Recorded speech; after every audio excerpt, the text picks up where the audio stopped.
Super India news TV में आपका स्वागत है। मैं हूं राजेश आर्य। आइए देखते हैं आज का विशेष समाचार। राष्ट्रीय राजनीति पर कर्नाटक का असर। कर्नाटक के जनादेश से कहीं अधिक महत्वपूर्ण यह होगा कि इस चुनाव अभियान के दौरान कौन से मुद्दे उभर कर राष्ट्रीय राजनीतिक विमर्श को आकार देंगे। कर्नाटक विधानसभा चुनाव की सरगर्मियां तेज हो गई हैं। आगामी 10 मई को राज्य की 224 विधानसभा सीटों के लिए मतदान होना है। यह चुनाव भले ही एक राज्य में हो रहा है, लेकिन इसके परिणामों की अनुगूंज राष्ट्रीय स्तर तक सुनी जाएगी। कर्नाटक दक्षिण में भाजपा का एकमात्र दुर्ग है और यहां पराजित होने पर दक्षिण में विस्तार की उसकी संभावनाओं को पलीता लगेगा। वहीं कांग्रेस के लिए भी यह चुनाव निर्णायक बन गया है। लंबे अरसे के बाद गांधी नेहरू परिवार से इतर पार्टी की कमान संभालने वाले मल्लिकार्जुन खड़गे कर्नाटक से ही आते हैं, इसलिए पार्टी और उसके अध्यक्ष की प्रतिष्ठा यहां दांव पर लगी हुई है। राजनीतिक हाशिए पर चल रहे जज एस के सामने भी अपनी ताकत साबित करने की चुनौती बनी हुई है कि वह राजनीतिक पंडितों द्वारा उसे खारिज करने के दावों को गलत सिद्ध कर सके। कांग्रेस के लिए तो यह चुनाव करो या मरो वाला बन गया है। क्यों? क्योंकि उसका प्रदर्शन ही 2024 के आम चुनाव में उसकी संभावनाओं को दिशा देगा। बेहतर प्रदर्शन करने पर ही वह विपक्षी एकता की धुरी बन सकती है, अन्यथा राजनीतिक मोल भाव की उसकी शक्ति घट जाएगी। अभी तक के रुझानों के हिसाब से कांग्रेस के लिए कर्नाटक की राह अपेक्षाकृत आसान लग रही है। इसमें राज्य में भाजपा के खिलाफ सत्ता विरोधी माहौल की भी एक अहम भूमिका है। वासवराज बम्बई के नेतृत्व वाली भाजपा सरकार भ्रष्टाचार के आरोपों से जूझ रही है। वहीं टिकट वितरण में भी असंतोष स्पष्ट दिखा। सुप्त नेता पार्टी से पलायन कर रहे हैं। इनमें पूर्व मुख्यमंत्री और राज्य के प्रभावी लिंगायत समुदाय से आने वाले जगदीश शेट्टार जैसे चेहरे भी शामिल हैं। हालांकि अभी ये कहना जल्दबाजी होगा कि भाजपा को इसके कितना नुकसान इससे हो सकता है। ऐसा इसलिए क्योंकि उसने कई मौजूदा विधायकों का टिकट काटकर नए चेहरों को मौका देकर सत्ता विरोधी रुझान को थामने का दांव चला है। उसकी यह रणनीति अन्य राज्यों में भी फलदायी सिद्ध होती आई है।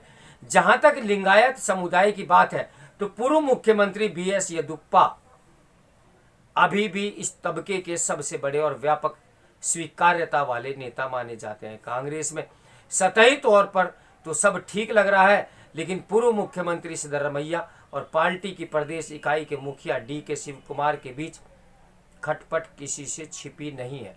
पिछले चुनावों में किंग मेकर बनकर उभरे जज एस में भी टिकट वितरण को लेकर आक्रोश बना हुआ है। देवगौड़ा परिवार में ही खींचातानी जारी है। उन पर हद से ज्यादा परिवार केंद्रित होने के आरोप लग रहे हैं।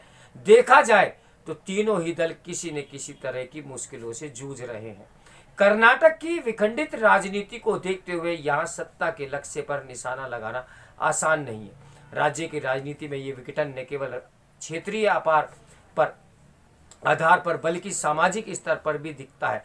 उत्तरी कन्नड़ और तटीय इलाकों में जहां भाजपा की बढ़िया पैठ है, तो आंध्र के लगते मध्यवर्ती हिस्सों में कांग्रेस का अच्छा खासा प्रभाव भी नजर आ रहा है। और मैसूर वाले दक्षिण हिस्से में जद एस या यूं कहें कि देवेगौड़ा परिवार को ठीक ठाक उनकी जो पकड़ है वो बनी हुई है। इस बिखराव का असर जनादेश में भी दिखता है।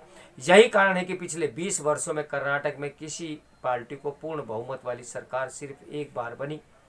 2013 में कांग्रेस को पूर्ण बहुमत की सरकार बनने के पीछे का एक बड़ा कारण यह भी था कि तब येदियुरप्पा ने भाजपा से अलग होकर अपनी पार्टी बनाई, जिसका खामियाजा भाजपा को भुगतना पड़ा था। अब यह देखना होगा कि क्या ये तीनों दल अपने अपने प्रभाव क्षेत्रों में अपना आधार बरकरार रखते हुए दूसरे क्षेत्रों में भी पैठ बनाने में सफल हो पाते हैं या नहीं। राज्य के प्रभावी लिंगायत और वोक्कालिंगा समुदायों को साधने में भी सभी दल अपनी कोशिशों में लगे हुए हैं। राज्य में करीब 16 से 18% संख्या लिंगायतों की है और पिछले कुछ समय से भाजपा के पारंपरिक मतदाता माने जाते हैं। अब शेट्टार जैसे नेता के कांग्रेस के पाले में जाने पर देखना होगा कि पार्टी को लिंगायत मतों में सेंध लगाने में कितनी सफलता मिलती है। इससे पहले सिद्धरमैया ने मुख्यमंत्री रहते हुए लिंगायतों को अलग धर्म का दर्जा देने की पहल भी की थी, जिसका उन्हें कोई राजनीतिक लाभ नहीं मिला। वहीं भाजपा सरकार ने इन दोनों समुदायों को साधने के लिए मुस्लिमों को 4% आरक्षण, लिंगायत और वक्का लीगा में 2-2% बांटने का फैसला किया, जिस पर फिलहाल उच्चतम न्यायालय ने रोक लगा दी।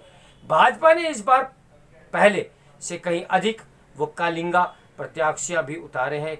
हालांकि देवेगौड़ा परिवार को अभी भी वक्कालिंगा वर्ग का सबसे बड़ा राजनीतिक प्रतिनिधि माना जाता है और DK शिव कुमार भी इसी समुदाय से आते हैं। ऐसे में सामाजिक समीकरण भी 13 मई को आने वाले चुनाव नतीजों की दशा और दिशा तय करेंगे। इसमें कोई संदेह नहीं कि विधानसभा चुनावों के नतीजों के राष्ट्रीय स्तर पर ही निहितार्थ निकाले जाएंगे। यदि कांग्रेस को जीत मिलती है तो भाजपा के विरुद्ध विपक्षी एकता की कवायद नए सिरे से शुरू होती दिखेगी, जिसमें कांग्रेस को ज्यादा वजन मिलेगा। याद कीजिए, जब पिछली बार कांग्रेस और ZS की संयुक्त सरकार बनी थी तो कुमार स्वामी ने के शपथ ग्रहण समारोह में गैर भाजपाई दल बेंगलुरु के एक मंच पर दिखाई दिए थे। हालांकि किसी विधानसभा चुनाव के नतीजों को लोकसभा की संभावनाओं से पूरी तरह जोड़कर देखना भी उचित नहीं। क्यों? क्योंकि दोनों चुनावों में मुद्दे और नजरिए अलग अलग होता है। पिछले आप चुनावों से ठीक पहले भाजपा राजस्थान, मध्य प्रदेश और छत्तीसगढ़ में हार गई थी, लेकिन लोकसभा चुनाव में वहां भाजपा ने जबरदस्त प्रदर्शन किया था। इसी तरह कर्नाटक विधानसभा चुनाव के मुकाबले वहां लोकसभा में भी भाजपा की बड़ी कामयाबी मिली थी, और वह भी तब जब कांग्रेस और ZS ने ये चुनाव साथ मिलकर लड़ा था। बहरहाल कर्नाटक के परिणाम से कहीं अधिक महत्वपूर्ण यह होगा कि इस चुनाव अभियान के दौरान कौन से मुद्दे उभर कर राष्ट्रीय राजनीतिक विमर्श को आकार देंगे। तो देखते हैं ऊंट किस करवट बैठते हैं। तो मेरे साथ बने रहे सुपर इंडिया न्यूज़ टीवी की ब्रेकिंग न्यूज़ के लिए। नमस्कार, मैं हूं राजेश आर्या।